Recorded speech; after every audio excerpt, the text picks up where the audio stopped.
আপনি যদি নওগাঁ, দিনাজপুর, বগুড়া, রাজশাহী অর্থাৎ বরেন্দ্র অঞ্চলে ভ্রমণ করে থাকেন, তবে আপনি কিছু জায়গা দেখতে পাবেন, যেমন ভীমের জঙ্গল, ভীমের সাগর, ভীমের পান্টি, দিবর দিঘির মাঝখানে দিব্যক বা দিব্য স্মৃতিস্তম্ভ।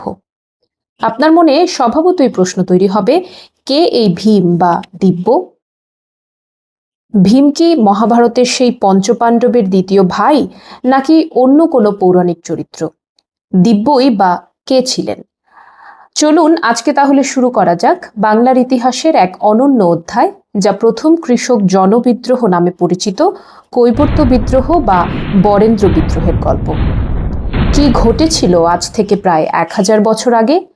শুরু করার আগে অনুরোধ, আপনারা ইতিহাসের নানান গল্প শুনতে আমাদের এই চ্যানেলটি সাবস্ক্রাইব করে দেবেন। সময়টা 1070 থেকে 1072 সাল। বাংলায় তখন ক্ষমতায় মহাপরাক্রমশালী পাল বংশের ত্রয়োদশ রাজা দ্বিতীয় মহিপাল। পালেরা ছিলেন বৌদ্ধ ধর্মের অনুসারী এবং তাদের রাজ্যের সীমানা বাংলা ছাড়িয়ে কামরূপ বা আসাম, কলিঙ্গ বা উড়িষ্যা, মগধ বা বিহার ছাড়িয়ে উত্তর ভারতের অধিকাংশ অঞ্চল পর্যন্ত বিস্তৃত ছিল। 300 বছরের বেশি সময় ধরে তারা রাজ্য শাসন করে আসছিল, কিন্তু ততদিনে পাল সাম্রাজ্যের ভেতর একটু একটু করে ভাঙন শুরু হয়ে গেছে। একটু পেছন ফিরতে গেলে দেখা যায়, ষষ্ঠ পাল রাজা বিগ্রহপালের পুত্র নারায়ণ পালের সময় থেকেই পাল সাম্রাজ্য একটু একটু করে দুর্বল হতে শুরু করে। নারায়ণ পাল 908 খ্রিস্টাব্দের দিকে পরলোক গমন করেন। তার মৃত্যুর পর প্রথম মহিপাল পাল সাম্রাজ্যের ঋত গৌরব কিছুটা ফিরিয়ে আনলেও তার মৃত্যুর সাথে সাথেই আবারও পালদের অবস্থা খারাপ হতে শুরু করে এবং তা চূড়ান্ত পর্যায়ে পৌঁছে পাল রাজা দ্বিতীয় মহিপালের শাসনামলে। দ্বিতীয় মহিপালের ঘরে বাইরে তখন রাজকীয় চক্রান্তের চাল। নানা কারণে জনসাধারণের মধ্যেও চলছিল তীব্র অসন্তোষ।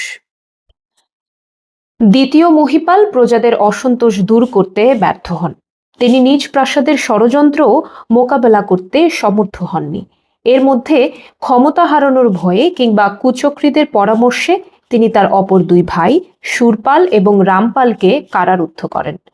অন্যান্য সামন্তদের মধ্যে তার অপর দুই ভাইয়ের প্রভাব থাকা স্বাভাবিক ছিল, আর খুব সম্ভবত এর প্রভাবের ফলেই বরেন্দ্র এবং অন্যান্য অঞ্চলের সামন্তদের মধ্যেও কেউ কেউ প্রকাশ্যে কিংবা গোপনে দ্বিতীয় মহিপালের বিরুদ্ধে দাঁড়িয়ে যায়।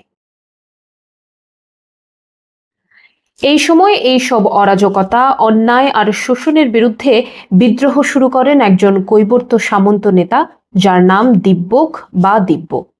দিব্যর ইতিহাস শুরুর আগে চলুন জেনে নেই এই কৈবর্ত আসলে কারা ছিলেন। অনেকে মনে করেন কৈবর্ত শব্দটি এসেছে ক অর্থাৎ পানি এবং বর্ত মানে জীবনযাপন শব্দ দুটো থেকে। যেহেতু কৈবর্তরা ছিল জেলে সম্প্রদায় এবং তাদের জীবনযাপন ছিল পানিকেন্দ্রিক। তবে এর ভিন্ন মত আছে। যেমন কিছু ঐতিহাসিক বলেছেন কৈবর্ত শব্দটি মূলত এসেছে কিম্ভর্ত শব্দ থেকে, যার অর্থ নিচু পেশার মানুষ। তবে কৈবর্তদের পেশা কেবল মাছ ধরাই ছিল না, আরেক ধরনের কৈবর্তদের কথাও শোনা যায়, যাদের ডাকা হতো হেলে। হেলেরা ছিল কৃষক সম্প্রদায়, তবে বরেন্দ্র অঞ্চলের বসবাসকৃত অধিকাংশ মানুষই ছিল জেলে আর কৃষক, এই দুই সম্প্রদায়ের। বরেন্দ্র অঞ্চলের মানুষগুলো পরিচিত ছিল শান্ত ও নিরীহ জনগোষ্ঠীর মানুষ হিসেবে। এমনিতে তৎকালীন সময়ে সামাজিকভাবে কৈবর্তদের স্থান ছিল নিচে। ঐতিহাসিক নিহার রঞ্জন রায় লিখেছেন, বিষ্ণু পুরাণে কৈবর্তদের বলা হইয়াছে অব্রাহ্মণ্য, অর্থাৎ ব্রাহ্মণ্য সমাজ ও সংস্কৃতি বহির্ভূত। কাজেই তৎকালীন সমাজে তারা এমনিতেই ছিল বৈষম্যের শিকার। কিন্তু কি এমন ঘটেছিল যে বরেন্দ্র অঞ্চলের এই জেলে এবং কৃষকরা কয়েক শত বছরের পুরনো পাল সাম্রাজ্যের বিরুদ্ধে গড়ে তুলল প্রবল প্রতিরোধ, আর তার ধাক্কায় চূর্ণ হয়ে গেল পালদের গৌরব? চলুন তবে জেনে নেই সেই কাহিনী। এখানে বলে রাখা ভালো, কৈবর্ত বিদ্রোহ নিয়ে খুব বেশি প্রত্যক্ষ ঐতিহাসিক দলিল বিদ্যমান নেই। সন্ধ্যাকর নন্দীর লেখা রামচরিতকে বলা যায় একটি মাত্র গ্রন্থ, যাতে কৈবর্ত বিদ্রোহের সম্পর্কে সবিস্তারে বর্ণনা আছে। যদিও অনেক ঐতিহাসিক মনে করেন এই গ্রন্থের মধ্যে অতিরঞ্জন এবং পক্ষপাতিত্ব রয়েছে, কারণ সন্ধ্যাকর নন্দী ছিলেন রাজা রামপালের সভাকবি। পরবর্তী সময়ে প্রখ্যাত ঐতিহাসিকদের অনেকেই, যেমন রমেশচন্দ্র মজুমদার, যদুনাথ সরকার, নিহার রঞ্জন রায় প্রমুখ এই বিষয়ে আলোকপাত করেছেন। কৈবর্ত বিদ্রোহের প্রত্যক্ষ কারণ হিসেবে মনে করা হয় প্রথমত ধর্মীয় কারণকে। ঐতিহাসিক বিনয়চন্দ্র সেন এই মতবাদের অন্যতম প্রচারক। পাল রাজারা ছিলেন বৌদ্ধ ধর্মের। তারা তাদের কথিত অহিংস নীতিতে বিশ্বাসী এবং জীব হত্যার বিরোধী ছিলেন। যদিও যুদ্ধক্ষেত্রে কিংবা রাজ্য শাসনের ক্ষেত্রে মানুষ হত্যায় এসব নীতির বালাই ছিল না, তবে অন্যান্য প্রাণী হত্যার ক্ষেত্রে তারা অহিংস নীতির ব্যত্যয় পছন্দ করতেন না বলেই প্রতীয়মান হয়। কৈবর্তরা জেলে হওয়ায় মাছ ধরাই ছিল তাদের প্রধান পেশা। তবে শুধু কৈবর্তরা নন, বরং বরেন্দ্র অঞ্চলে বসবাসকারী অধিকাংশ মানুষই মৎস্যভোজী ছিলেন। দ্বিতীয় মহিপালের সময় জীব হত্যার ধোঁয়া তুলে তাদের এই পেশাকে নিরুৎসাহিত এবং বাধাগ্রস্ত করা হয়। কিছু ক্ষেত্রে নেমে আসে শাস্তি। এসব কারণের সাথে মহিপাল তার রাজ্যে সুশাসন প্রতিষ্ঠা এবং শৃঙ্খলা বজায় রাখতেও ব্যর্থ হয়েছিলেন। কাজেই এই অঞ্চলের মানুষের অসন্তোষ মাথাচাড়া দিয়ে উঠতে সময় লাগেনি। ভূপেন্দ্রনাথ দত্তের মতে সাধারণ মানুষ অর্থাৎ কৃষক এবং জেলেদের উপরে অর্থনৈতিক শোষণ চরম রূপ ধারণ করে, ফলে এই বিদ্রোহের সৃষ্টি হয়। স্যার যদুনাথ সরকারের মতে কেন্দ্রীয় রাজশক্তির দুর্বলতা, রাজপরিবারের অন্তর্কলহ, গোষ্ঠী কলহ, শিথিল প্রশাসন এবং শাসন ব্যবস্থা বিদ্রোহের অন্যতম কারণ। হরপ্রসাদ শাস্ত্রীর মতে কৈবর্ত বিদ্রোহ হয়েছিল পাল রাজা দ্বিতীয় মহিপালের অত্যাচারের কারণে। যদিও কৈবর্ত বিদ্রোহ শুধুই জনবিদ্রোহ ছিল না, বরং তাতে যুক্ত হয়েছিল তৎকালীন সামন্তদের একটি বড় অংশ। তারপরেও বাংলা অঞ্চলের ইতিহাসে কৈবর্ত বিদ্রোহ একটি জনবিদ্রোহ হিসেবেই ঐতিহাসিক মাত্রা যোগ করেছে। কৈবর্ত বিদ্রোহকে বরেন্দ্র বিদ্রোহ নামেও অভিহিত করা হয়ে থাকে। কিছু ঐতিহাসিকের মতে এই বিদ্রোহ ছিল স্বতঃস্ফূর্ত গণ অভ্যুত্থান এবং শ্রেণী বিদ্রোহ। অনেকের মতে এটি ছিল ধর্মীয়, সামাজিক এবং রাজনৈতিক বিদ্রোহ। তবে সব কারণ মিলিয়ে এই বিদ্রোহ ছিল এক অনন্য সফল জনবিদ্রোহ। কৈবর্ত বিদ্রোহের নেতা ছিলেন দিব্যক বা দিব্য। তিনি খুব সম্ভব প্রথম দিকে পালদের একজন রাজকর্মচারী কিংবা সামন্ত ছিলেন। তিনি কৈবর্তদের একত্রিত করে একটি শক্তিশালী বাহিনী তৈরি করেন। অনেক সামন্ত তাকে সহযোগিতা করেছিলেন বলে জানা যায়। দ্বিতীয় মহিপাল দিব্যের বিদ্রোহ দমন করতে গিয়ে পরাজিত ও নিহত হন। এতে গৌড় রাজধানী ও বরেন্দ্র দিব্যের হস্তগত হয়। তারপর তিনি এই অঞ্চলে গঠন করলেন একটি স্বাধীন সাম্রাজ্যের। ধারণা করা হয় দিব্যের সাথে যুদ্ধ হয়েছিল বর্মন রাজা জাতবর্মারও, কিন্তু সুবিধা করতে পারেননি বর্মন রাজ। অতঃপর বাংলা অঞ্চলের প্রথম সফল জনবিদ্রোহের ফসল হিসেবে ইতিহাসে জায়গা করে নেয় বরেন্দ্র কৈবর্তদের একটি স্বাধীন অঞ্চল হিসেবে। স্বীয় ক্ষমতা বলে দিব্য এই অঞ্চলের শান্তি শৃঙ্খলা ফিরিয়ে এনে বাংলায় একটি শক্তিশালী ও স্থিতিশীল রাজ্য স্থাপন করেছিলেন। দিব্যর মৃত্যুর পর ক্ষমতায় আসেন তার ছোট ভাই রুদ্রক ও তারপরে রুদ্রক পুত্র ভীম। ভীম নিজেকে একজন দক্ষ ও জনপ্রিয় শাসক হিসেবে প্রতিষ্ঠা করেন এবং ৩০ বছর বরেন্দ্র শাসন করেন। তিনি যুদ্ধ বিধ্বস্ত বরেন্দ্রকে সমৃদ্ধির দিকে এগিয়ে নিয়ে যান। তাছাড়া ভীম সুবিধাভোগী ব্রাহ্মণদের থেকে কর আদায় করে সাধারণ প্রজার উন্নতিতেও মন দেন।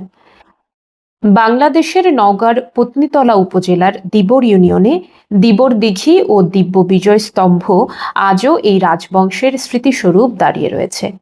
বর্তমান মুর্শিদাবাদের সাগরদিঘিতেও একটি বিজয় স্তম্ভ ছিল বীর দিব্য এবং ভীমের কৈবর্ত বিদ্রোহের স্মৃতিস্বরূপ, যা পাল রাজ্য পুনরুদ্ধারের পর ভেঙে ফেলা হয়।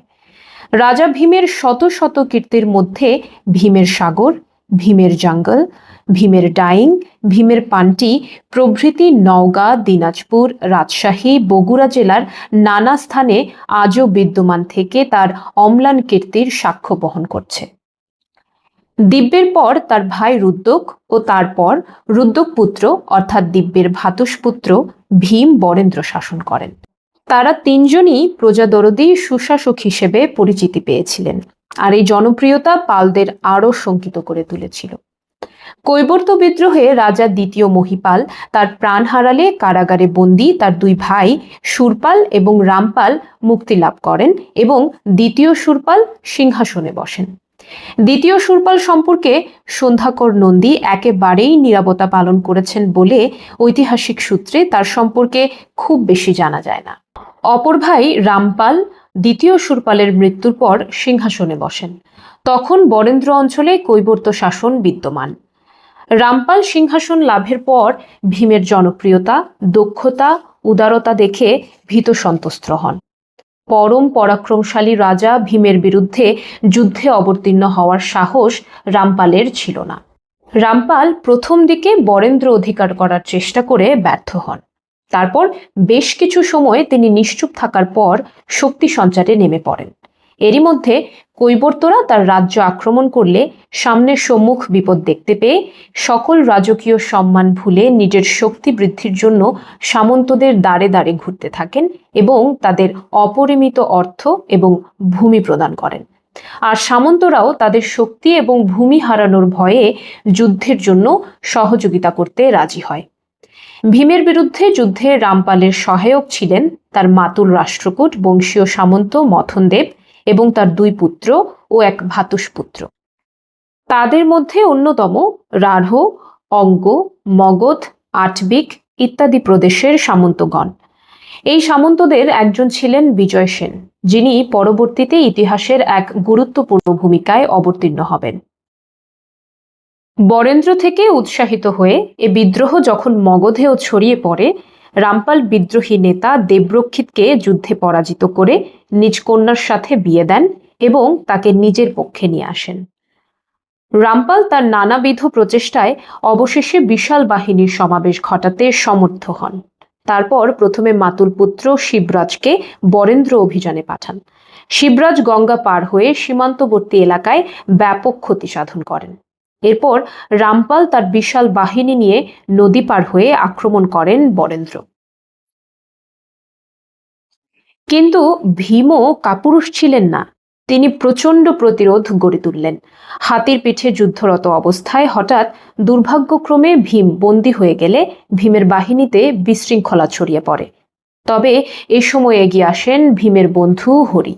তিনি বিশৃঙ্খল সেনাদের আবারও একত্রিত করে প্রবল প্রতিরোধ গড়ে তোলেন। কিন্তু রামপাল ছিলেন ভীষণ ধূর্ত প্রকৃতির মানুষ। তিনি প্রচুর অর্থের প্রলোভনে হরিকেও যুদ্ধক্ষেত্রেই বসে আনেন। অর্থের লোভে হরি যুদ্ধ থেকে সরে দাঁড়ালে বিজয়ী হন রামপাল। বিদ্রোহীরা যেন আর কখনো রুখে দাঁড়াতে না পারে, সেজন্য ভীমের কঠোর শাস্তি দেওয়া হয়। ভীমের পরিবারকে একে একে তার সামনে এনে হত্যা করা হয় এবং ভীমকেও পরবর্তীকালে হত্যা করা হয়। পাল রাজারা এই বিদ্রোহ দমনে চরম নৃশংসতার পরিচয় দিয়েছিলেন, আর এর মধ্য দিয়েই পরিসমাপ্তি ঘটে বরেন্দ্র বিদ্রোহের এবং 50 বছরের স্থানীয় কৈবর্তদের শাসনেরও। কিন্তু ঘটনা এখানেই শেষ হলো না। রামপাল এই বিদ্রোহ দমন করে বরেন্দ্র পুনর্দখল করলেন বটেই, কিন্তু এই বিদ্রোহের তীব্রতায় পাল সাম্রাজ্য আর সেই গৌরব বা শক্তি ফিরত পেলই না, বরং তারা দ্রুত রাজ্য হারালো। রামপাল যেসব সামন্তদের কাছে সাহায্য প্রার্থনা করেছিলেন তাদের অন্যতম ছিলেন বিজয় সেন। এই বিজয় সেন পরবর্তীতে পাল বংশের শেষ রাজা মদন পালকে বিতাড়িত করেন। বাংলায় শুরু হয় হিন্দু সেন বংশের রাজত্ব। বরেন্দ্র বিদ্রোহের পর এই বিদ্রোহের সাথে জড়িতদের করুণ পরিণতি সত্ত্বেও এই জনবিদ্রোহের কিছু স্মৃতিচিহ্ন অমর হয়ে আছে আজও। এর মধ্যে উল্লেখযোগ্য দিব্যক স্মৃতিস্তম্ভ। এর অবস্থান বর্তমান নওগাঁর পত্নীতলায়। একটি সুবিশাল দিঘির মাঝখানে গ্রানাইটের স্তম্ভটি নির্মাণ করেছিলেন দিব্য নিজেই, কিংবা তার উত্তরাধিকারী রুদ্রক অথবা ভীম। পালদের বিরুদ্ধে বরেন্দ্রবাসীর বিজয়ের স্মৃতি ধরে রাখতে নির্মিত স্তম্ভটি আজও মাথা তুলে দাঁড়িয়ে আছে স্বমহিমায়। কৈবর্ত বিদ্রোহ প্রসঙ্গে কথা সাহিত্যিক মহাশ্বেতা দেবী লিখেছেন, কৈবর্তরা যদি পরাজিত না হতেন তাহলে নগর রচনা, জীবনবৃত্ত, শিল্প, সংস্কৃতি সবকিছুর একটি একান্ত দেশজ রূপ দেখা যেত। যে দেশজ রূপ ক্রমেই ব্যাপ্তভাবে বিকশিত হতো তা হতো বাংলার মাটি থেকে জাগ্রত। কৈবর্ত বিদ্রোহ ছিল বাংলার আদি মধ্যযুগের ইতিহাসে একটি খুব গুরুত্বপূর্ণ ঘটনা। এটি সাময়িকভাবে পালদের তাদের পৈতৃক অঞ্চল বরেন্দ্র থেকে বিতাড়িত করে এবং অধস্তন শাসকদের উপর তাদের নিয়ন্ত্রণ চিরস্থায়ীভাবে দুর্বল করে দেয়। এর ফলে পরবর্তীতে পাল শক্তির পতন হয় এবং সেনদের উত্থানের পথ প্রশস্ত হয়। এই ছিল আজকের কৈবর্ত বিদ্রোহ বা বাংলার জনবিদ্রোহ নিয়ে আলোচনা। আবার আসবো ইতিহাসের কোনো এক টুকরো ঘটনা নিয়ে। বিচিত্র স্টেশন চ্যানেল সাবস্ক্রাইব করে আমাদের সাথেই থাকুন। A Bichitro Station production.